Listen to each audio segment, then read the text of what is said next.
Congratulations, you are now ready to create your lifelong learning plan, which is the end goal of these 8 modules for grade 12. This is to conduct personal and career development activities which will help you grow and advance in your life and career. So, patatagalin pa ba natin to? Fasten your seatbelt and get ready for exciting and challenging tasks ahead of you. So at the end of our final module, you are expected to identify lifelong learning strategies, no, to grow in chosen career. So I presume sa 8 sessions na pagsasama natin, more or less you are now concentrating on a single career that you find attractive. Second, you are going to create a lifelong learning plan, okay? Entering the world of work is what we expect after graduation. But it doesn't mean the learning process ends there. Okay, so for the third, of course, as your individual output, you will express your love and passion to your chosen career later. This is the most exciting part of this module. By the way, I hope you have obtained your personal copy of your responses or homeroom outputs. For I believe if we have career guidance program back when I was still in high school, I probably didn't step in college and decided with my course. I know that this worksheet takes time for you to complete since some of the questions requires critical thinking. So I will focus on presenting an example output so that you can focus on listening. Let's talk first about lifelong learning strategies. Now that you are very certain about your preferred life and career, you might wonder what is next after landing on your job, okay, or getting your desired profession or vocation. Learning should never stop once you become employed. You need to continuously improve, and there are different strategies or activities that can help you improve continuously in knowledge, skills, and other competencies that are important in your life and career. Lifelong learning strategies include but are not limited to the following programs or activities. One is graduate school programs. Ito ay mga masteral degree and doctorate degree courses. Most of the universities, alam nyo, bago ka makapagturo sa college, at least ongoing dapat ang iyong masteral.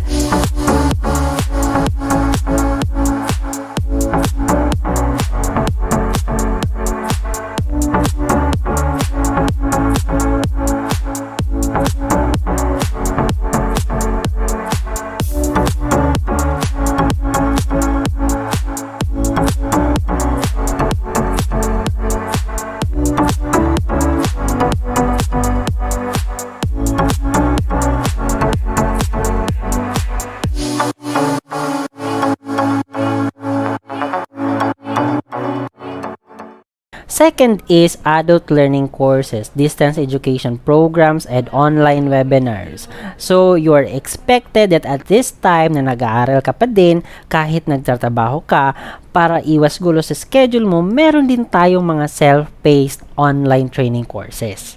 So ito pangatlo, off-campus and on-campus training. These are in-service training, seminars, workshops, conferences, and annual conventions. So lahat kami psychology professionals, magkikita-kita kami sa isang national convention at required yan sa amin kasi meron kaming points na dapat namin matikom bago kami makapag-renew ng license. So imagine sa isang convention, we will earn 10 to 15 points and every after 3 years, kailangan namin mag-renew. The lifelong learning plan is a human nature to desire progress. For you to grow and become successful in your own chosen life and career path, you need to develop a plan for your advancement. It is a written plan, okay, that will serve as a roadmap to your voluntary, ongoing, and self-motivated pursuit of development for either personal or professional growth. So, first we will start by identifying your areas of improvement. This can be done through a career gap analysis, wherein you will compare your current situation to your career goals and then describe what you need to accomplish in order to achieve them.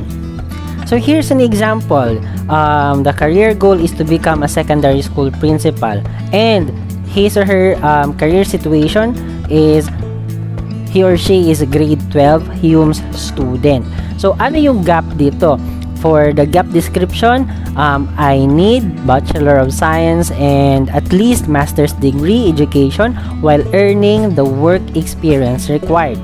So second, set objective based on your gap analysis. Okay, so remember that goals and objectives must be SMART. So ano ibig sabihin ng SMART? SMART means specific, measurable, achievable, relevant, and time-bounded. So for the gap description kanina, I need to acquire the qualifications for Principal 1 by finishing my BS and Master's degree education while earning the work experience required. So ano yung magiging objective natin dito? To be appointed as secondary school Principal 1 after 12 years. Okay? So third, write your plans to bridge the gap. Okay, so now let us work with the main part of your lifelong learning plan. The objectives that you set will bridge the gap in your career progression. However, to ensure the accomplishment of these objectives, you need to identify lifelong learning activities, key persons, and resources involved in achieving your life and career goals. So here is an example of gap bridging plan. Okay, so for the objective, this is to be appointed as secondary principal 1 after 12 years. So ano yung magiging lifelong learning strategies natin? Traditional, tertiary, and graduate education.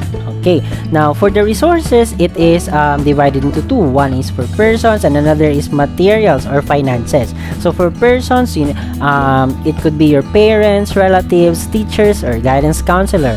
Okay, so for materials or finances, scholarships, or let's say to be specific, 100,000 pesos. Okay, so another is for the proof of accomplishment. So ano yung magiging proof na na-accomplish na natin ito? So this is an appointment paper as principal 1. And now you are ready to take off. Remember, no man is an island. So this cliche goes, no? To achieve your career goals, you need key persons that can help you accomplish your objectives for personal and career development. Kaya meron tayong mga persons kanina. Career advancement is also an investment. So you need to allot financial and material resources to accomplish doable tasks that will help you achieve your set objectives. Your lifelong learning plan, okay, should be time-bounded. Setting time frame for each objective to accomplish will somehow help you monitor your progress and achieve your goals on time. Okay, so I have devised an acronym about plans. Okay, so we add S on plan because we plan so many things. We plan so many things. And I have this P. Okay, so P is for partial. Okay? Kasi yung plano naman ginagawa yan before the event or before the activity. Kaya it's still partial. Okay? And for L, it stands for logical.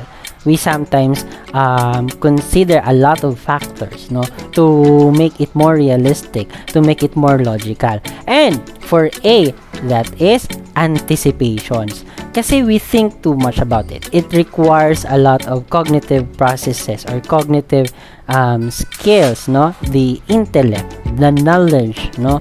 So, these are a product of anticipations, no? For N and S, magkasama yan.